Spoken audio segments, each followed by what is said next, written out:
नमस्कार दोस्तों, target gym में आप सभी का स्वागत है। अभी हमारी जो वीडियो सीरीज चल रही है यहाँ पे हम देख रहे हैं कि कैसे बिगिनर स्टॉक मार्केट में एक सही शुरुआत करके आगे बढ़ सकता है।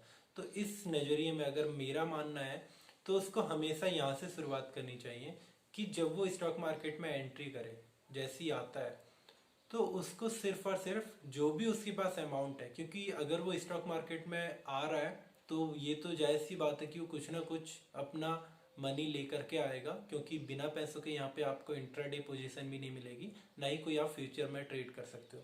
मतलब आपको कुछ भी अगर यहाँ मार्केट में करना है तो आपका अमाउंट तो लेकर के आना ही आना है, ये तो एक नॉर्मल सी बात है। तो मेरा मानना ये है, जो भी आप अमाउंट लेकर के आओ, अपनी मूडीज को लाते हो, उसको आपको बचा करके रखना है।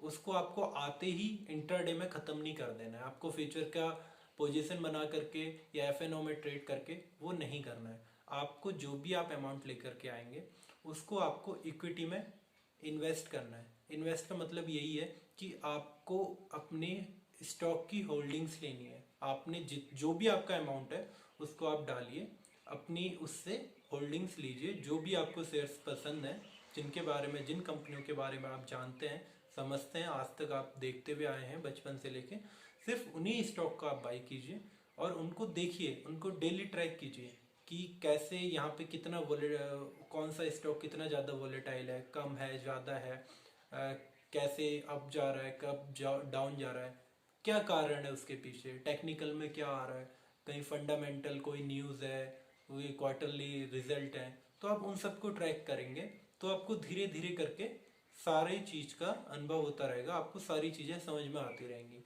अगर आप पहले ही दिन यहाँ सोचें कि अरे नहीं, मैं तो पहले ही दिन आ गया, मैंने जो भी अमाउंट मैंने डाला है और उसका 10 टाइम्स 20 टाइम्स मैं लिवरेज लेकर के यहाँ पे पोजीशन अपनी खड़ी करूँ और मैं इंट्राडे में डे क्लोज होते होते अपनी पोजीशन को क्या कहते हैं स्क्वायर अप करके और मैं एक बहुत बड़ा प्रॉफिट कर लूँ, ऐसा नहीं होता है। क्योंकि जो भी बड़े से बड़े इन्वेस्टर हुए हैं वो लॉन्ग टर्म में इन्वेस्टमेंट से ही हुए हैं। आप वॉरेन बफे की बात करें तो वो भी एनुअली उनका अगर रिटर्न देखो, आज का एवरेज रिटर्न तो 20% है।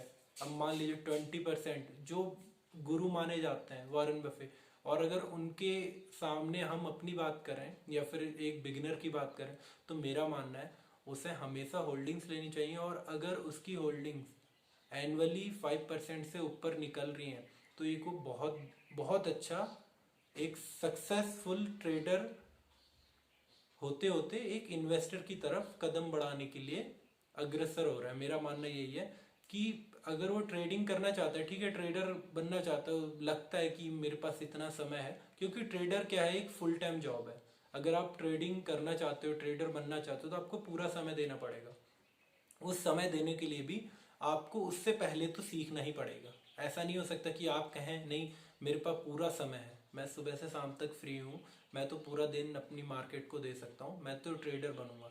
ठीक है, आप ट्रेडर बनिए, स्पेकुलेटर बनिए, लेकिन उससे पहले भी आपको उस चीज़ को समझना पड़ेगा पड़ेगा तब जा करके आप वहाँ पर पहुँच सकेंगे। तो उससे पहले जो आपको पहला कदम है वो इन्वेस्टमेंट ही है, उससे सही रास्ता कोई नहीं है। आप चाहे छोटी क्वांटिटी उठाइए, जो भी आपके पास सेविंग्स है उससे आप एक क्या कहते हैं अमाउंट स्टार्ट करेंगे, तो उससे आप छोटी एक क्वांटिटी उठा करके अपनी होल्डिंग्स रखिए और उन स्टॉकों को डेली ट्रेड कीजिए, ट्रैक कीजिए, और धीरे धीरे करके आप देखेंगे। अगर आप इन्वेस्टमेंट की तरफ बढ़ना चाहते हैं तो बहुत अच्छी बात है, वो तो मैं कहूँगा कि बिल्कुल सही चीज़ है। और आपको एनुअली अगर 5% से ऊपर निकल रहे हैं जो बिगनर है उसके लिए, तो फिर धीरे धीरे करके आपको समय जैसे बीतता रहेगा, आपका 10 टाइम्स 10% भी होगा, 15% भी होगा, और बहुत अच्छे रहे तो उससे भी आगे निकलेंगे। तो यहाँ पर पैसे की कमी नहीं है, यहाँ पे कंपनी की ग्रोथ, स्टॉक की ग्रोथ है। बिजनेस की ग्रोथ कंपनी, कंपनी की ग्रोथ स्टॉक, स्टॉक की ग्रोथ हमारी ग्रोथ है। जो हमने पैसा लगाया वो तभी उसकी ग्रोथ होगी जब बिजनेस, कंपनी और स्टॉक बढ़ेगा। ये तीनों है, और इन तीनों की एक साइकोलॉजी चलती है। जिसको लगता है कि हाँ ये स्टॉक सही है, ये कंपनी सही है, वो ऐसा नहीं है कि सिर्फ और सिर्फ साइकोलॉजी का काम है, वो बिजनेस भी सही करना चाहती है, इसलिए वो सही है। अभी हम देख रहे हैं टेलीकॉम सेक्टर में कितनी छोटी छोटी कंपनी थी, उनका बिल्कुल वो साफ हो गई हैं। एयरसेल, यूनिनॉर, उनकी कोई बात ही नहीं करता है। वोडाफोन आइडिया आप देख रहे हैं वो भी बंद होने की कगार पर है, और सिर्फ अभी एयरटेल और आपकी ये जियो चल रही है। तो जियो ने पहले से इसका एक वो रहा कि सस्ता सस्ता सस्ता, आज जा करके मार्केट में अपनी एक जगह बना रखी है। तो मैं मानता हूँ कि इस वीडियो से आपको कुछ ना कुछ सीखने को मिलेगा। अगर आपको ये वीडियो अच्छी लगे तो इसको लाइक कीजिए, सब्सक्राइब कीजिए। मैं आगे को ऐसी वीडियोस बनाता रहूँगा। धन्यवाद।